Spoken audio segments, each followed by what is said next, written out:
Devyani Khobragade is with us now in the Newshour studios. Devyani, thank you for joining us. Thank you. Everyone wants to know, since you gave that interview to Megha earlier today, we've been running it. One question is, why are you speaking up now? Well, before I start speaking again, as I've been saying so far, this is a completely personal interview. These are my personal views, hopes and aspirations, and they need not be attributed, and they should not be attributed. Why have you chosen to speak up now? Should not be attributed to the government or MEA or... You're scared of retribution? No, this is what it is. It is a personal interview, so I need to make it very, very clear. I think we are clear on that. And you made it clear enough. And now, also that it's not a criticism of the government or the policy, and I will not say anything that embarrasses our relations, our government's relations with any other country. Why have you chosen to speak up now? Why have you chosen to speak up now? You came back in January. Surely there must have been a reason for it, your decision to speak up now. Yeah. Let me tell you first why I haven't spoken up so far. It's because I didn't want to add fuel to the fire when the issue was very hot. I didn't want to give any wrong signals or create any confusions when the new government was coming in and settling down. Yep. I wanted to also make sure and see that the Prime Minister, our Honorable Prime Minister's visit, that has been extremely successful, takes place without any hitches, and that, I must make it very clear that Indo-US relations, I feel, as a diplomat and as an individual, are very, very important personally to me too. So you were biding your time? Yes, and that's why I haven't spoken so far. And also, of course, the elections in Maharashtra are over, and now that my father and I are not contesting, as you've seen, what has that got to do with it? Nobody can accuse me of taking political mileage out of this issue, and that is the accusation been so far. I've seen it on and off. Devyani, let's go back. We take the clock back, and I remember December last year, you were the center of this huge controversy. When you faced all those charges, you were Deputy Consul General, the whole country was standing up for you. Yes. There were national debates. You may have followed it while you were there, even while you were being incarcerated. Yeah. You followed those debates? You followed the discussion back home in India? Of course. I was following them all through. That's all I was doing. I was almost, I was in my apartment, and that's all I could do. And here you are today, that whole case has fallen off the radar. You are off the radar, Devyani. The fact of the matter is, your case is ongoing in an American court. You have been personally affected by this. You have been separated from your own family, and yet your case is off the radar. It's not getting anyone's attention. Arnab, let me make it very clear. I do not want to be on the radar. It's not that I'm a completely unwilling protagonist in this whole story. What I want to clarify before I answer your questions is that I did not say that I've kept this case is in cold storage from the point of view of the government. It's in cold storage legally in the US. That means that it cannot be tried till I go there, get arrested, or just present myself for a trial. When I said it's off the radar, I meant it's off any public interest. Here you are talking today, but the fact is there's been an election. There's been a visit by a Prime Minister to the United States. Yes. Well, who's talking about Devyani Khobragade today? Is that not a worry or a concern in your own mind? That your whole case has gone off the radar? You know what I mean? Arnab, I would want to come back to why I'm giving this interview. And this is not because I do not have faith in the government or I do not have hope. I've told Megha that I do. I do have hopes that this issue will be resolved. Yes, it affects me personally very much. It has affected me professionally, and it continues to do so on both fronts. Your re-indictment in an American court took place on March 14th. It's been a long time. Yes. Mr. Modi has been to the US and back. At one point of time, it was said, after the indictment, it was said that the Indo-US strategic relationship would be affected if your case was not resolved. It's quite clear to me, Devyani, that the Indo-US strategic or any other relationship is not affected by your case. It must be plain as sight for you as well. Or are you in denial about that? And it shouldn't even be affected, Arnab. It's a relationship that's extremely important. It cannot be determined by one individual or his or her case. However, having said that, I do not believe, and nor does the government, or nor does MEA, that this is a case which is an individual's case. This is a case which affects a government, Are you sure a about diplomat. that? Are you sure about that? Absolutely, I'm sure about this. When that after your- they believe that. After your second indictment, the government expressed disappointment, calling the decision unnecessary, and it put out a warning that, and I quote, any measures consequent to this decision in the US will unfortunately impact upon efforts on both sides to build the India-US strategic partnership to which both sides are committed. Ms. Khobrakade, the Indian government also said at that point of time that it will no longer engage in this case in the US legal system. Yes. Now tell me, are you surprised by the government's response? No, and it has stood to its point. The government has said that they will not engage on this legally, and they have not engaged on it legally. It is an issue to be resolved, and it will find its right forum and its right place to Why resolve are you this speaking issue. about it in the media then? I am speaking, and again, one more. No, because one more both the Congress and the BJP defended you vociferously when this case came up in the run-up to the Lok Sabha Yes. elections. Yeah. You know that, right? Now And there is therefore- hardly any talk about the case, and Ms. therefore, it's Khobrakade. not a criticism, or No, it's don't not, be so. it's a- Don't be so tense. I'm not saying you're criticizing anyone. Okay. I'm saying that do you realize now that this case, or do you feel that this case does not have a public and political resonance like it did at that point of time? Because at the end of the day, one of the reasons you got some justice then, where there was a pushback from the Indian side, is because the Indian public went up Absolutely. there and they backed you. And that's the reason. Where is that support today? And that's the reason I'm here, Arnab. I'm here today to appeal to the people to understand and to make them to give them my view that the cause that they supported was absolutely just and right, and the person that they supported, you know, whoever, whether I was willingly there or unwillingly there, whichever way I was there, was not the person that they think.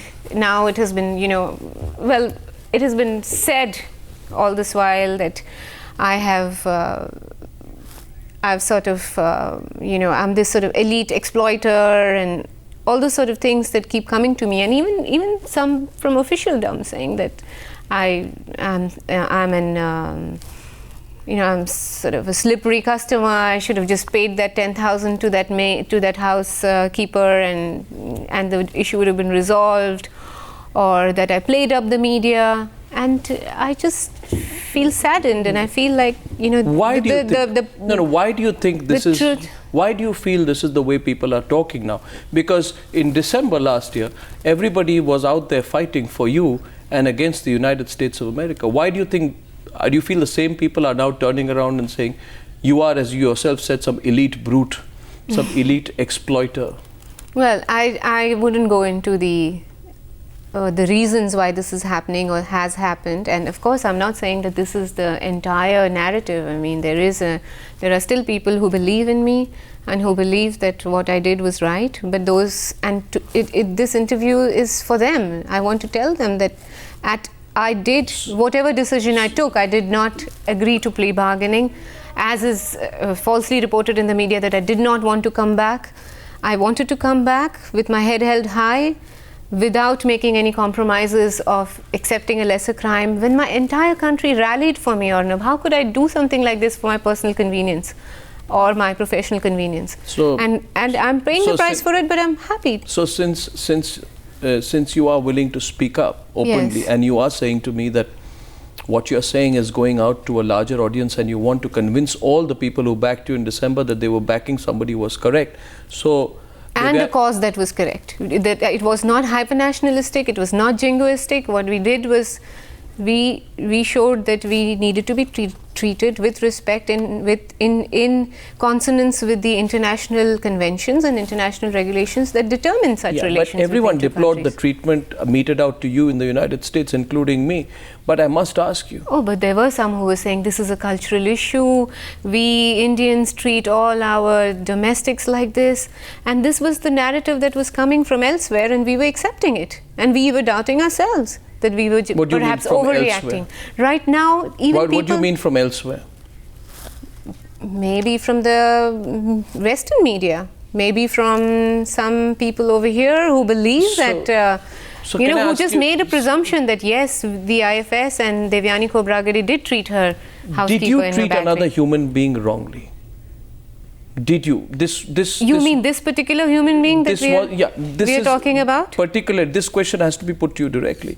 That while everyone deplores the treatment meted out to you in the United States, the question to you is, did you treat anyone wrongly?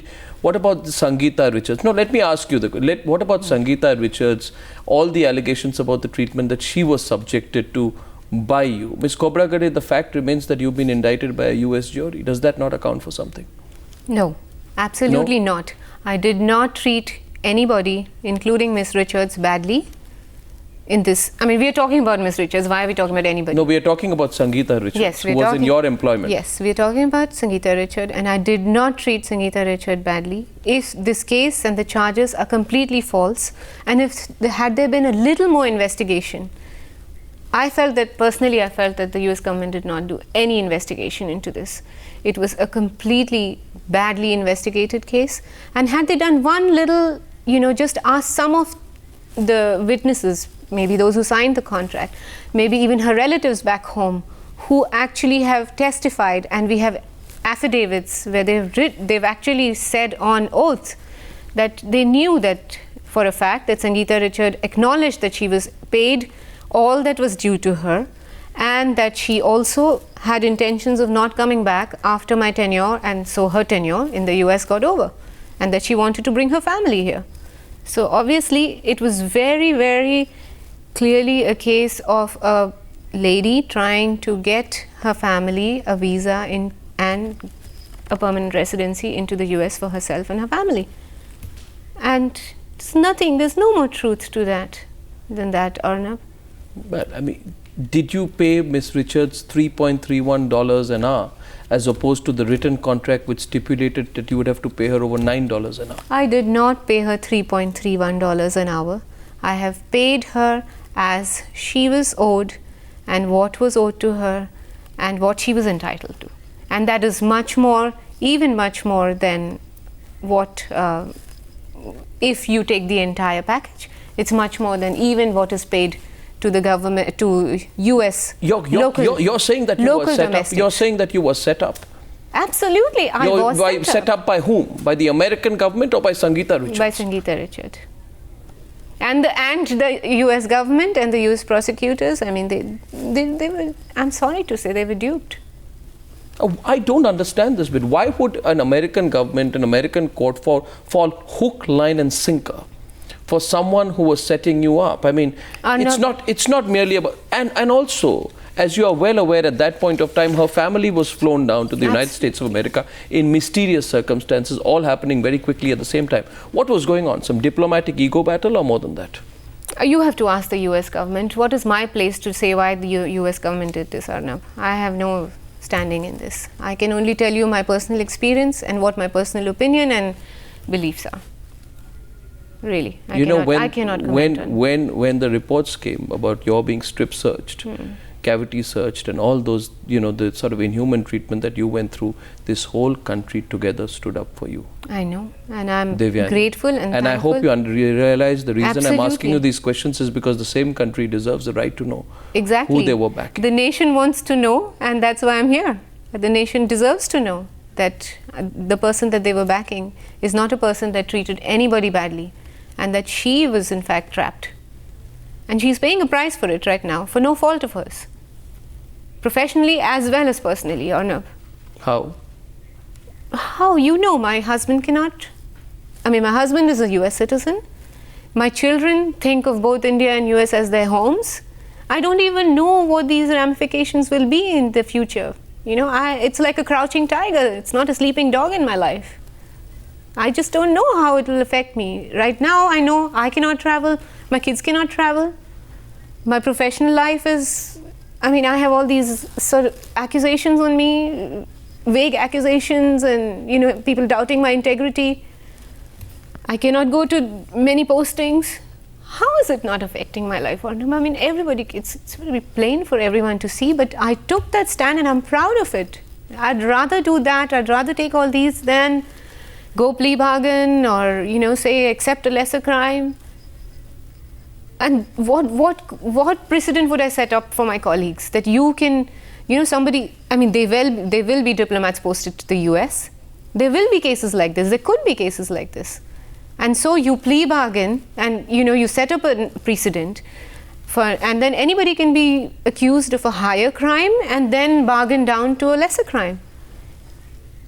The case was so, I mean, it wasn't even flimsy. It was so, I mean, it had no substance at all. And just for my personal or professional convenience, if I stayed there, it didn't make any sense. I mean, it wouldn't make sense to me. That's not the person I am. But you do know that in the larger scheme of things, that there must be a worry in your own mind that you are but a cog in the wheel. Of course. In the great Indian diplomacy. And Absolutely. part of your worry would be that while you get affected personally by all of this, matter may not be resolved for years.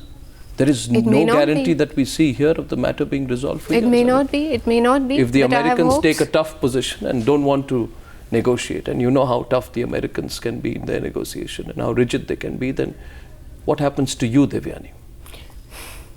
What happens to you then?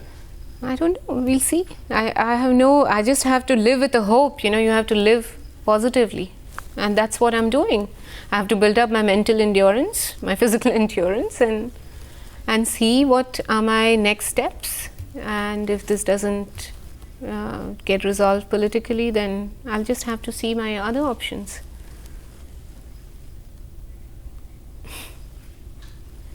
But coming back to that plea bargain, you should read that Economist article. No, I want to. You still hope there is hope for a resolution in your case here. You've said you've been under tremendous stress, with the future of your children, and you're uncertain about what the future holds. You feel that there is a hope at all for the resolution at this juncture? Or are you talking to us? Are you opening up to the media in the hope? And I think, Devyani, you should be frank about this. Because the criticism against you, and the BJP has already spoken about it, is that you, as a serving officer of this government, have chosen to speak to the media about this matter instead of raising the matter within the government. The same critics, Devyani, same critics have also said that with your father joining a political party which is involved in the Maharashtra elections called the Republican Party of India, and your comments being made at the time of the elections, there is a possibility that these comments can be construed to have a political motive. So I am putting these questions because the criticism is out there straight against you, and when you put yourself in the public arena as you are doing now, you're open to that kind of criticism. Absolutely. No, Arnab, first of all, I don't need to appeal to the government through the media. I know I'm a senior diplomat. I've been in the government for 15 years. I know how it's done. And I don't have to tell you whether I'm doing it or not doing it, but I'm not here to appeal to the government. Have you done it? Yes, I have. And to whom? To whom have you done? No, this is not a matter that I can discuss or reveal. So you have personally appealed to the government? But this is not the way to appeal to the government. This is not why I'm doing it. So that criticism I've addressed right at the beginning, saying that this is my personal interview, these are my personal views, and I have a right to put up my personal views, because people feel all this while that I'm hiding guiltily behind my silence. And I've tried to explain to you why my silence so far and why I'm breaking it now. No, what people believe, and some of your critics basically... No, 1 second, Devyan. And I need to address this. Some of your critics' basic complaint against you is what? Here is an extremely influential person from a fairly influential family, fairly privileged, okay, highly placed. She takes somebody from India, she does not pay her the wages, then she uses her diplomatic power to get the government to back her on the case. I am saying that this is a perception. I am sure you believe that perception matters, right? Yes. So I'm here to say that this is not the person I am. This is not, I know what humble backgrounds I come from, and I respect labor, and I respect, and treat everybody with dignity. I mean, and this is what hurts me, and that's why I'm here. People say things like, write things like, everybody, we are all Khobragades, by insinuating that, we all treat our maids badly. How do you know whether I have treated my housekeeper badly? Were you there in my house? I mean, I know, you know, this is not the person that I am, and this is what hurts. And secondly, when it comes to, and they, you know, I've read articles which said, oh, you know, people are just I don't know whether they're from the Western media or they're from Indian media, but saying that will your own maid sit at your table and eat food with you, and things like that, you know. And I bet you can ask any of my housekeepers whether they don't sit on my table and eat with us. And this is the person who's been accused, and it hurts me that our own people say that. And you know, I mean, this has always been an issue that, you know, there is, and this is my personal opinion, that, you know, the West tries to bring in this normative supremacy. They say that, oh, we are the champions of human rights, we are the ones who are, you know, we uphold the rights of people and so on, and sort of control us by these ideologies. But we, I mean, come on, you know, India has that ideological pride and supremacy, and we've just forgotten about it, and we just have to be. Anyways, we are digressing, but coming back to that other accusation that comes to us about influential families, fairly well off and so on, we know what we are and where we come from, and we are happy, and I'm very proud of that, very proud of that. And in fact, I'm accused the other way of actually, you know, touting that identity around and using it, which is another accusation. I mean, I'm accused from both sides all the time. At one side they say, oh, you know, she just uses her Dalit identity. At the other side, oh, there's this privileged lady who's exploiting her maids and exploitator and so on. I mean, it's just turned my life topsy-turvy, and I just turned, you know, I mean, this is not what I am. And oh yeah, coming back to that other accusation of my father being in the political, you know, being politically which is active. A fact. It is a fact. It is absolutely a fact. But why did I wait till is he contesting? I waited till everything was clear, and, you know, it's clear that he's not contesting. What does he get? I mean, what does he get by, if I come on the TV right now? Does he contest the election tomorrow? No, so you've spoken now, you've spoken your heart out. What Yes. for you is validation? See, from what it appears to me, you want closure. Of course I want closure. You want closure, right? I want closure, of You want to course. be back with your family. Yeah, together. this devastation of my personal and professional life, I mean, I'm just hoping, and I cannot but hope that things will resolve. And I actually believe that the reason you've come and spoken is because you feel you have nothing to lose. You're right. You're absolutely right. I mean, I admit it. I frankly admit it. You've gotten me to the point to admit it, that yes, what do I have to lose now, you know? I've gone through the worst. But television is a transparent medium. I asked you to explain, and I think you said clearly one of the reasons you're speaking here is to explain to people that you're not. And I think just speaking my heart out gives me some. It does? It does. It does. This will probably be the first and last, but yes, it does. Well, Devyani, thank you very much for speaking to me today. And your views go out to a large audience. We'll follow your case and see where it goes. Thank you, Devyani. Thank you for speaking to me. Thanks a lot. Thank you.